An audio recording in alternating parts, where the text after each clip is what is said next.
She stood in the middle of the highway, refusing to move. Not lost, not confused, desperate. Because miles away, someone was dying, and she was the only one who knew. The asphalt shimmered under the merciless Texas heat. Cars slowed, then stopped. Not for an accident, not for construction. For something no one could explain.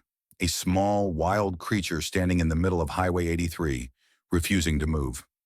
Officer Marcus Reed had been a state trooper for over a decade. He'd seen drunk drivers, high-speed chases, even a loose cow causing chaos. But this was different. He stepped out of his patrol car, shielding his eyes from the glare. Ahead, a crowd of motorists stood at a safe distance, phones out, recording. "What's going on?" Marcus asked a woman in a sun-faded denim jacket. She pointed nervously. "There's a baby bobcat out there. Been pacing for 20 minutes. Won't leave." Marcus frowned. Wild animals didn't stay on highways. They ran. They hid. They didn't wait around like they had something to say. He moved closer, his boots crunching on gravel, and then he saw it.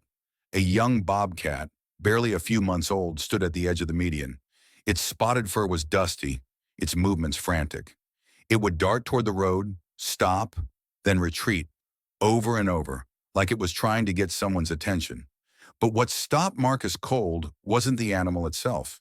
It was the small device strapped to its hind leg, a blue tag, a number, something that didn't belong on a wild animal. Marcus grabbed his radio. "Dispatch, I need wildlife services out here, now." 20 minutes later, a white truck pulled up. Dr. Alan Carter climbed out, a seasoned wildlife biologist with sharp eyes and a weathered face that had seen everything the wild could throw at him. "Thanks for coming," Marcus said. "There's something off about this one." Alan studied the bobcat through binoculars, his expression growing darker with each passing second. "That's not a wildlife tag," he muttered. "That's an emergency beacon. Hikers carry those." Marcus felt a chill despite the heat. "You're saying someone put that on the cat?"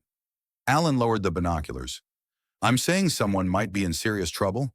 He made a quick call. When he hung up, his face was grim. "Missing hiker, checked into Fortress Ridge State Park 2 days ago. Never checked out. Name's David Thompson, experienced outdoorsman, wildlife rehabilitator." Marcus stared at the bobcat. "And you think—" "I think that cat knows where he is."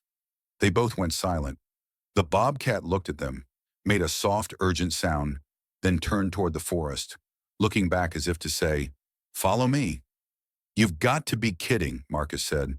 But Alan was already grabbing his gear. "I've worked with animals for 25 years. I've never seen anything like this. But if there's even a chance—" Marcus didn't hesitate. "I'm coming with you." The forest was cooler, darker. The bobcat stayed ahead, just visible enough to follow. It moved with purpose, stopping every so often to make sure they were still behind. "This doesn't feel real," Marcus said, stepping over fallen branches. "Nature has a way of surprising us," Alan replied. After nearly a mile, they reached a clearing. Broken branches, scattered gear, a torn backpack strap, and then blood, dried on leaves, smeared on bark. Marcus's hand instinctively moved to his sidearm. Someone was here. The bobcat stopped at the edge of a steep drop-off, pacing anxiously, making that same urgent sound. Marcus and Alan moved carefully to the edge. Below, in a ravine 30 feet down, they saw him, a man trapped beneath a fallen tree, barely moving. "David!" Alan shouted. The man raised one weak hand. Marcus grabbed his radio.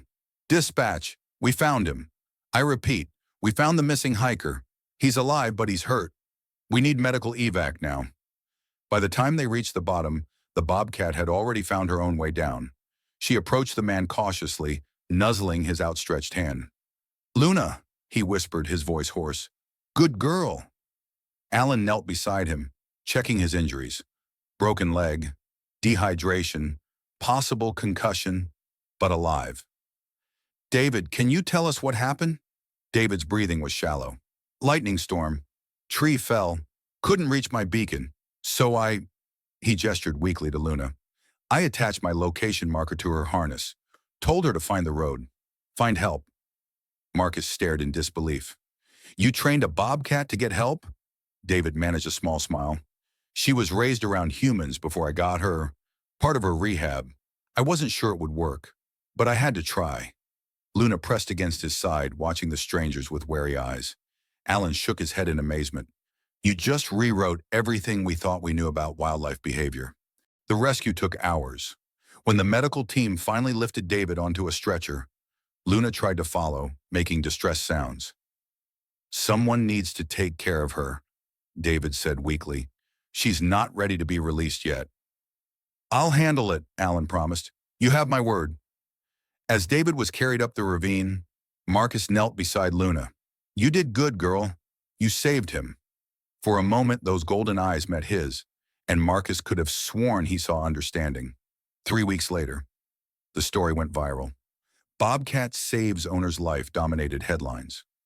Marcus found himself invited to the Austin Wildlife Rehabilitation Center to see how Luna was doing.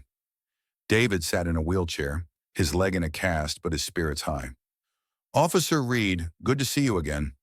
Marcus, please, how's she doing? David's face lit up. Come see for yourself. In a spacious enclosure, Luna moved with grace and power. She'd grown, filled out, transformed from a frightened kitten into a confident young bobcat. What happens to her now? Marcus asked. David and Alan exchanged glances.